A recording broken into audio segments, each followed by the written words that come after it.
Hello students. Today our topic is super keyword. Super keyword की ਹੁੰਦਾ किथे use करते हैं ਅਸੀਂ super keyword ਤਾਂ ਕਈ students ਨੂੰ doubt ਸੀਗਾ कि vector ਦੇ super keyword ਸਾਨੂੰ मतलब ਦੁਬਾਰਾ repeat ਕਰਵਾ ਦੋ ਤਾਂ मैं super keyword ਬਾਰੇ ਦੱਸ ਰਹੀ ਹਾਂ। ਤਾਂ super keyword ਰਾਹੀਂ यूज़ ਹੁੰਦਾ ਗਾ inheritance ਦੇ ਵਿੱਚ ਇੱਕ concept ਆ super ਦਾ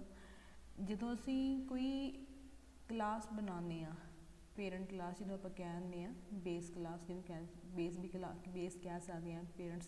पेरेंट क्लास कह सकते हैं तो जो उस क्लास के आप कोई कंस्ट्रक्टर बना लीए ठीक है कंस्ट्रक्टर मतलब सेम क्लास का उस क्लास का कंस्ट्रक्टर बनेगा वो असी की है पैरामीटर पास करवाने बट वो एक असी होर क्लास एक्सटेंड करवाने जिन्होंने असी चाइल्ड क्लास कहने ड्राइव क्लास भी कह सकते हैं चाइल्ड क्लास भी कह सकते हैं तो उस क्लास के भी उस क्लास का की है कंस्ट्रक्टर आ बट जिहड़ी ऑब्जैक्ट होएगा ठीक है जिहड़ा ऑब्जैक्ट होएगा वो होएगा बेस क्लास का जिहड़ा कि ऑटोमैटिकली जो आप ऑब्जैक्ट कंस्ट्रक्टर का कंसैप्ट यही हुंदा कि जो तुसी कोई भी किसी भी क्लास का ऑब्जैक्ट बनाते हो तो ऑटोमैटिकली कंस्ट्रक्टर कॉल हुंदा सानू मतलब कोई किसी मतलब पर्टिकुलर जिमें डॉट ऑपरेटर लगा के जिमें असी ऑब्जैक्ट के थ्रू करवाने हैं कॉल ठीक है जिमें मैथड कोई कॉल करवाना गा या कोई फंक्शन कॉल करवाना गा ठीक है तो उत्थे असी डॉट ऑपरेटर यूज़ करते हैं बट कंस्ट्रक्टर विच की हुंदा गा जदों ही ऑब्जैक्ट क्रिएट हुंदा उस क्लास का जिस क्लास का असी ऑब्जैक्ट बना रहे हैं तो उस क्लास के कंस्ट्रक्टर नूं ऑटोमैटिकली कॉल कर दिंदा गा कॉल मतलब वो पैरामीटराइज जिहड़ी वैल्यूज़ हुंदियां ने पास करवा के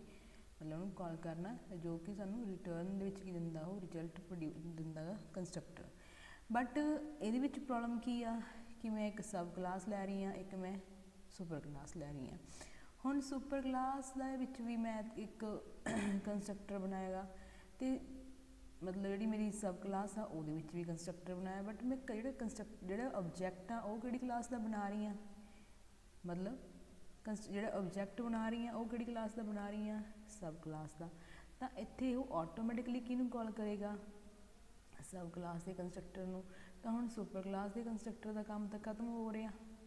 तो उन्होंने भी तो सानू मतलब वो भी तो कोई फंक्शन हैगी आ वो भी तो कुछ रिटर्न करेगा सानू रिजल्ट तो हुण उहनूं किद्दां कॉल होएगा क्योंकि जिहड़ी क्लास का तुसीं ऑब्जैक्ट बनाउंदे हो बेस क्लास सॉरी सब क्लास का उसी क्लास के कंस्ट्रक्टर नूं ही उहदा ऑब्जैक्ट जिहड़ा हैगा वो ऑटोमैटिकली कॉल करेगा ना कि सुपर क्लास के कंस्ट्रक्टर नूं तो सुपर क्लास के कंस्ट्रक्टर नूं इनडायरैक्टली कॉल किया जा सकदा गा वो किवें वो हुंदा जी सुपर कीवर्ड नाल पॉसीबल तो जिहड़ी असीं सब क्लास हुंदी आ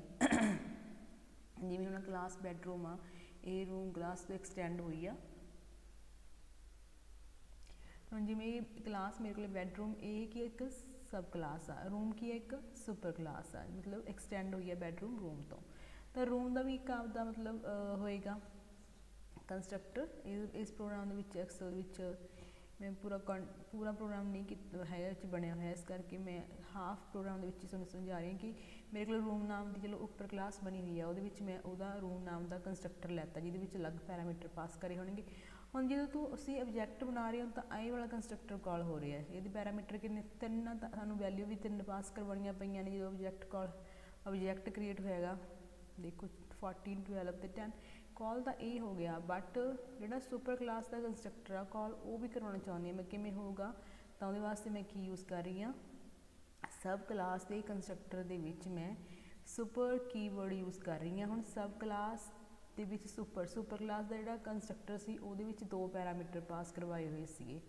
ठीक है ये है नहीं तुम बुक के नोट एक बार चैक कर लियो प्रोग्राम पूरा तो वो इंट एक्स तो इंट वाई दो पैरामीटर पास करवाए आ तो उन्होंने एक्स तो वाई की वैल्यू तो मैं इतने भेजी आ सेंड की इंट पास करवाई है 14 तो 12 तो एक्स तो वाई 14 तो 12 जी वो पैरामीटर होने मतलब इतों मैं 14 एक्स की वैल्यू 14 आ वाई कितनी आ 12 की तो मैं इत्थे कॉल करवा रही हाँ तो कॉल क्यों होएगा जो सुपर क्लास का कंस्ट्रक्टर आ सुपर क्लास के कंस्ट्रक्टर का नाम रूम होएगा क्योंकि रूम क्लास का नेम आ क्लास के नाम नाल ही कंस्ट्रक्टर बनता रूम के चले जाएंगे दो पैरामीटर 14 तो 12 जो मतलब उहदा काम आ उस कंस्ट्रक्टर का तो उसका काम ये सी कि लेंथ आ एक ब्रैथ आ लेंथ नूं एक्स की वैल्यू पास करवा दो तो ब्रैथ में 22 की वैल्यू पास करा दूँ, पर ये कोल सिर्फ एक एंड हाइट ही आ, हाइट नाम का वेरीएबल ही आ Z। तो लैंथ तो जी ब्रैथ आ वो सुपर क्लास के कंस्ट्रक्टर तो जो वैल्यूज इनिशलाइज हुई वो यूज़ करेगा, ठीक है। हाइट कितों यूज़ करेगा, हाइट करेगा जी इस बैडरूम का कंस्ट्रक्टर आ, इस क्लास का कंस्ट्रक्टर आ वो इनिशलाइज करवा के एक्सैस करेगा। इस तो बाद जो हम नैक्सट है जो यदा मैथड आ इस क्लास का वो है वॉल्यूम। तो बेस सुपर क्लास का भी एक मैथड आ, उसका नाम की होगा एरिया। चैक कर ले बुक के उपर एरिया। तो मतलब मैं एरिया 1 नाम का कोई वेरीएबल ले लिया, रूम 1 की है मेरा ऑब्जैक्ट आ, वो एरिया भी कॉल करवा सकता, इत्थे कोई प्रॉब्लम नहीं, मैथड में कॉल करवा सकता। पर कंस्ट्रक्टर जे तुसीं गल करोगे तो ऑटोमैटिकली सिर्फ उस क्लास का कंस्ट्रक्टर कॉल होएगा जिस क्लास का ऑब्जैक्ट बनूगा। ऑब्जैक्ट हमेशा बेस सुपर सब क्लास का ही बनता, सुपर क्लास का कंस्ट्रक्टर नहीं बनता। तो कंस्ट्रक्ट ऑब्जैक्ट नहीं बनता, तो जो ऑब्जैक्ट है वो सिर्फ तो सिर्फ सब क्लास के कंस्ट्रक्टर को कॉल कराएगा। सुपर क्लास के कंस्ट्रक्टर को इनडायरैक्टली वाया सब क्लास के कंस्ट्रक्टर द्वारा ही वो कॉल किया जा सकता है सुपर कीवर्ड यूज़ करके। तो इतने एरिया मैं कॉल करवानी आ, मैथड है जोड़ा ये है सब क्लास का। अगे वॉल्यूम 1 मैं एक वेरीएबल ले लिया, वॉल्यूम 1 किनू कॉल करवा रहा, कॉल करवा रहेगा, ये करवा रहा सब क्लास के मैथड्स में। मैथड्स में दोनों वो कॉल करेगा, ऑब्जैक्ट किसी भी क्लास का हो चाहे वो, ठीक है। बट कंस्ट्रक्टर हमेशा सब क्लास का ही ऑटोमैटिकली कॉल होंदा। तो एरिया 1 मैं प्रिंट करवा दूँगी एंड वॉल्यूम 1 में प्रिंट करवा दूँ। हुण जी उपर क्लास सुपर क्लास होगी, चलो प्रोग्राम यही अनकंप्लीट आ, तुसीं बुक में चैक कर लियो। वो एक इंट एरिया नाम का फंक्शन होएगा, वो की आ एरिया दिता होगा, एरिया लैंथ इंटू ब्रैथ का रिजल्ट निकल के प्रोड्यूस होकर साढ़े को आएगा, प्रिंट हो जाएगा एरिया 1 के वॉल्यूम का जो मैथ हुआ फॉर्मूला गा, वॉल्यूम फॉर्मूला है length into breadth into height. Length मैं वो यूज़ करूँगी सुपर क्लास के कंस्ट्रक्टर वाली 14 12 ते हाइट कितनी मेरी 10। तो जो रिजल्ट आएगा वो मैं कितने प्रिंट करवाऊँगी वॉल्यूम 1 दे विच। तो कहने का भाव ये है कि सुपर एक कीवर्ड आ जिहदा काम की आ कि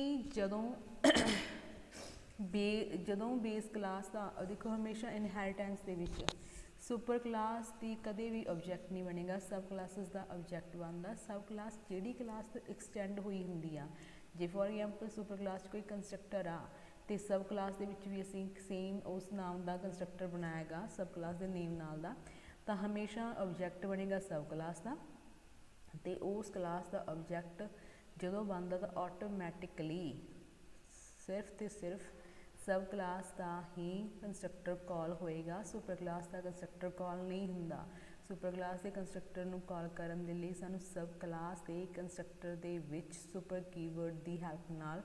उन्होंने किया सुपर क्लास के कंस्ट्रक्टर को कॉल करवाना पेगा। जिन्ने वो पैरामीटर पास किए हुए हैं उस अकॉर्डिंग पैरामीटर भी सानू पास करवाने पैणगे। तो this is the concept of super keyword.